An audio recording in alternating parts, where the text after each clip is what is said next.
అంటే న్యూరాలజీ మీరు సెలెక్ట్ చేయడానికి ఏదైనా రీజన్ ఉందా మేడం? మనం కామన్గా చూస్తాం కదా, ఇప్పుడంటే కొంచెం ట్రీట్మెంట్ మొడాలిటీస్ పెరిగాయి. అప్పట్లో ఎక్కువగా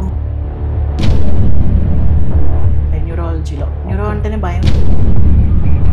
ఫస్ట్ కేసు వచ్చేసరికి ఒక బేబీ 3 years, అప్పుడు ఆల్మోస్ట్ ఒక 4-5 days లోకల్ డాక్టర్స్ దగ్గర తిరిగారు. ఏమీ లేదు, ఫీవర్ వల్ల వచ్చింది, 2 కాళ్ళు చేతులు.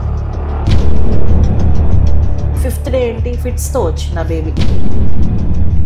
ఇంట్లో ఇలాంటి ప్రాబ్లమ్స్ ఏమైనా ఫేస్ చేస్తారు కదా, సో మనం ఎందుకు అవ్వకూడదు న్యూరాలజిస్ట్, అండ్ బెస్ట్ ట్రీట్మెంట్ ఎందుకు ఇవ్వకూడదు పేషెంట్స్ అన్నట్టు. ఇప్పుడు చిన్నపిల్లల నుంచి 60+ ఏజ్ వాళ్ళ వరకు ఉన్న ప్రాబ్లం ఏంటంటే sleeping disorder. I use to see చాలా క్రిటికల్ కేసెస్ అనేవి ఎక్కువ చూస్తాము. అడల్ట్ లో ఏంటంటే అంతకన్నా హెడేక్, డిస్క్ ప్రాబ్లమ్ అనేవి కామన్. పీడియాట్రిక్ కేసెస్ కూడా చూడటం అలవాటు. లాట్ ఆఫ్ సిక్ కేసెస్ అనేవి వచ్చేవి. ఇది ఒక్కొక్క ఏజ్ గ్రూప్ కి ఒక్కొక్కలాగా ఉంటుందండి.